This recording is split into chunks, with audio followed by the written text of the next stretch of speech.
Hey everyone, so what if I told you that you could actually recreate one of the most fundamental forces in the entire universe right there on your kitchen counter? It sounds a little out there, I know. But today we're going to dive into how the simple act of stirring a glass of water can generate a force that looks, and amazingly acts, just like gravity. So, let's just get right to it. Can you really create a kind of artificial gravity inside a simple glass of water? The answer is a definite and kind of mind-bending yes, but you have to do it in a very, very specific way. So let's break down exactly how this incredible illusion works. All right, to get our heads around this, we have to start with the absolute basics, the physics of a spin. This is a force we've all felt, right? Whether it's planets going around the sun or just that feeling of being pushed to the side of your seat when a car takes a turn really fast, it all comes down to one key principle. And that principle is called centripetal force. It's basically the inward pulling force that keeps anything moving in a circle. When you spin a fluid, like the water in our glass, every single little particle of water is constantly being pulled towards the center. This constant pulling and turning is what sets the whole stage for our gravity trick. Okay, let's picture a classic physics experiment, the spinning bucket. When the bucket is just sitting there, the water is perfectly flat. The pressure is the same everywhere. But the moment you start spinning it, what happens? The water gets flung outwards and climbs up the walls, creating that classic U-shape, right? Well, that simple action creates a huge difference in pressure. Because there's way more water piled up at the edge, the pressure is super high out there, and it's lowest right in the very center. This difference, from high to low pressure, is what we call a pressure gradient. And that gradient, well, that's the engine that's going to drive our artificial gravity.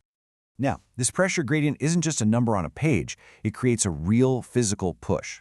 Think about air rushing out of a high-pressure tire. It's the same idea. The fluid pushes anything within it away from the high-pressure edge and towards the low-pressure center. So if you dropped a tiny little bead in that spinning water, it would get pushed inward by this force. And this is what scientists have a really cool name for. They call it an effective gravity. And the strength of this fake gravity, it's not just random, it actually follows a really precise rule. The force you get is the swirl speed squared, divided by the distance from the center. Or to put it simply, the faster you spin the water, the stronger the force.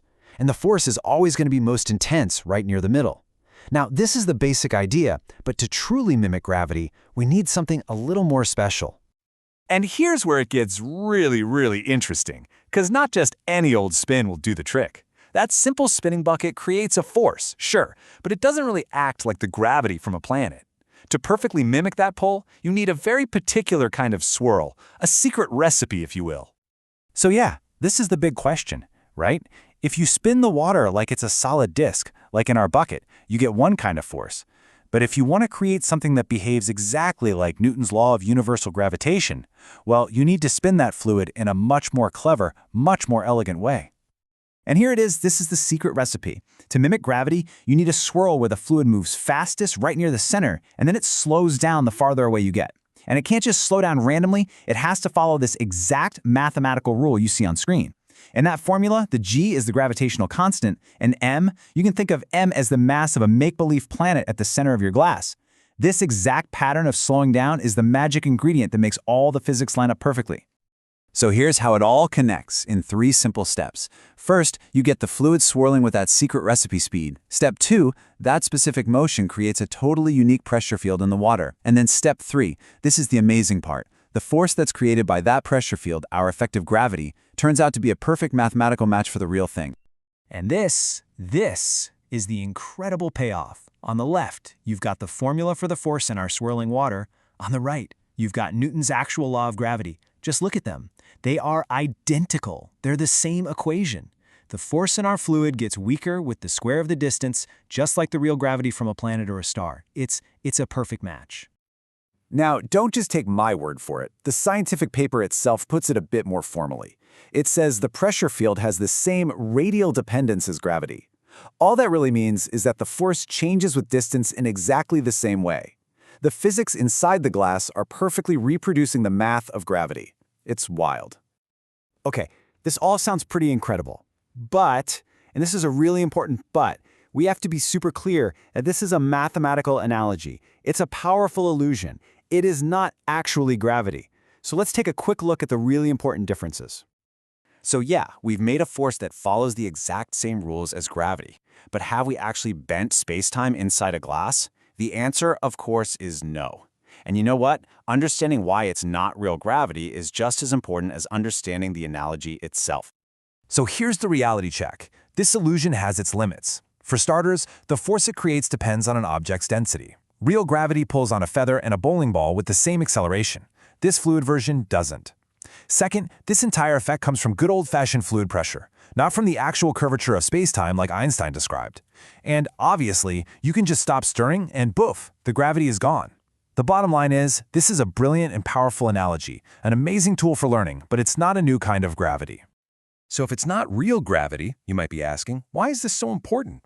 Well, this little experiment is actually part of a much bigger and frankly incredibly exciting field of physics that is all about finding the universe in some really unexpected places. Let me introduce you to the world of analog gravity.